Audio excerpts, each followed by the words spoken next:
Kama wa Kenya, we must have a conversation on what really blue economy is all about.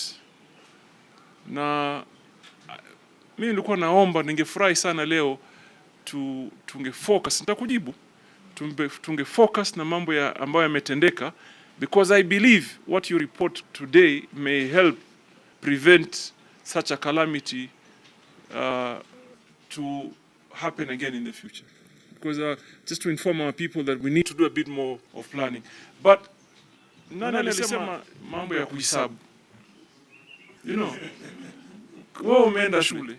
Tell me, assessment maana yake Kiswahili nini? Si kuhesabu. Si kuhesabu.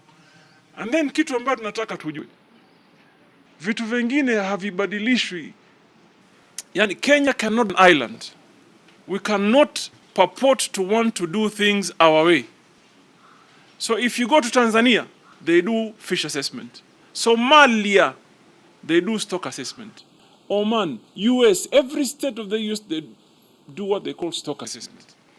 What you didn't understand, or what you need to break down, what it means by stock assessment and the factors that is being looked at when people go out there. There is absolutely no way anybody in this world can have the capacity to go to the sea or the lake and count fish at 1, 2, tatoka wapi hiyo. I talk. So you look at the entire ecosystem of the ocean, the trend, the environmental issues in there, mambo ya afya ya maji. Unajua maji kaangaliwa afya yake ama ujui? Maji yanaangaliwa afya yake. Samaki wanazaa vipi? Samaki wanambea vipi? You know? The breeding trend, the migration trend, because they do that. Species. Sometimes we could be sitting here eating tuna, for example. Kumbe inaenda kuwa endangered species. How would you know? How would I be able to give a license to anybody? On what basis? Kama nakupa leseni ya kuvua tuna, naweza kukuambia wewe unafaa kuvua tuna isipite tani 1,000. That must be informed by some research and science. And maybe it makes me very sad for someone to just write it down to call it kuhesabu samaki. It is not. It is not. And if you want us to thrive as a ministry, as a country, where this opportunity becomes our next economic frontier, we have to invest in it.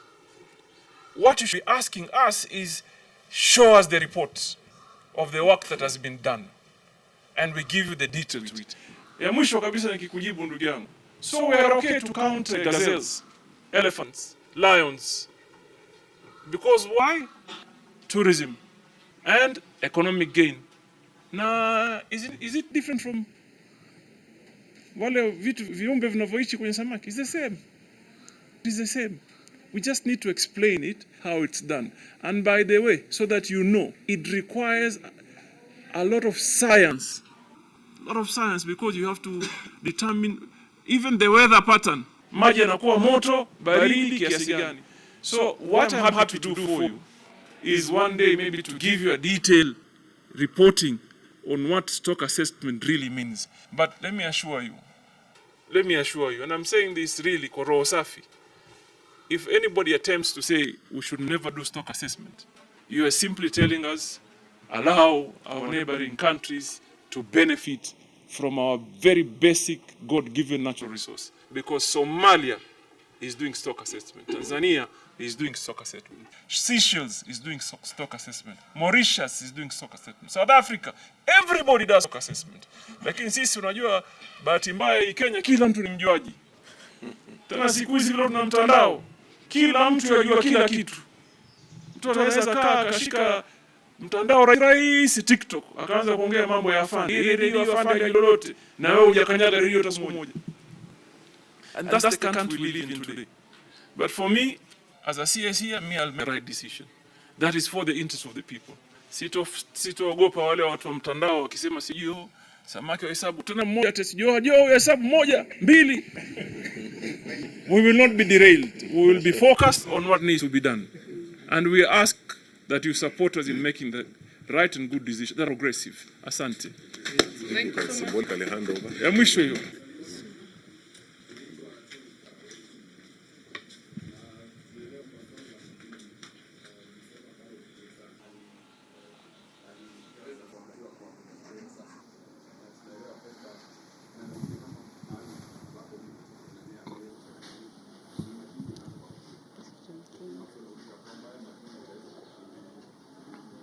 Mimi nataka niseme mambo ya madini, lakini jamani, mnauliza maswali mengi na msikaache historia ya Busia. Anyway, mambo ya madini mimi nataka niseme kama hiyo madini ambayo inachukuliwa kutoka Tharaka-Nithi, wengi zao ni madini haramu. Because from where I sit, we have not licensed anybody to mine in Tharaka-Nithi. And I've asked Wakenya wote wajue kwamba hii ni mali yao and you must protect it by all means.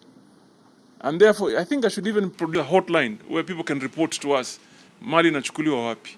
It is now when we are saying watu wapate license. I stopped the other day 27 tons of copper ore to be exported because I simply asked, where did you get it from? And they did not have the answer. They could not tell me where they mined the copper ore. And therefore I stopped it from being exported. And I like what you have said. Wewe unatoka Tharaka-Nithi, hiyo ni mali yako hiyo. Unafaa uchunge. Basi sisi tuje tukwambie tumempa huyu license, na tukimpa huyu license ako na pesa ya jamii kiwango fulani, pesa ya county kiwango fulani, ushuru wa kitaifa kiwango. That is what the law entails. So my brother, I want to assure you 80% of the miners in Kenya are illegal and they should be aware that we are going after them. As we speak, there's an operation going on in Narok. From Narok we're going to other places. Tutakamata wote. Tutabusia huko. Na tena wabusia wengine wanaingia chini chini. Nimemwambia governor, we will go after them. The other day kuna dhahabu imetoka governor. Somebody traveled out with 30 kilos of gold here in our airport. Na maskari wetu wazembe walimwacha kaenda tu. He was arrested in India. Probably this gold was gotten from Busia.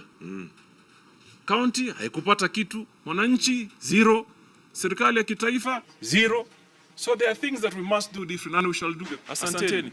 Wacha tupeane hii msaada tumepewa, tupeane huru watu wakiona.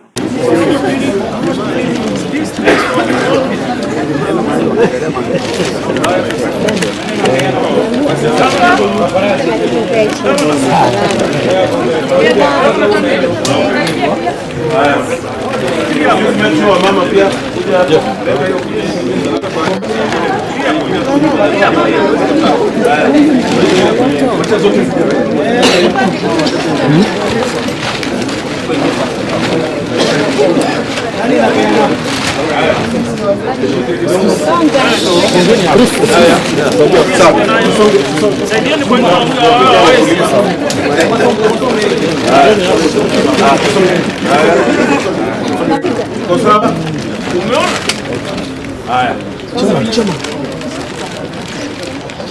Invest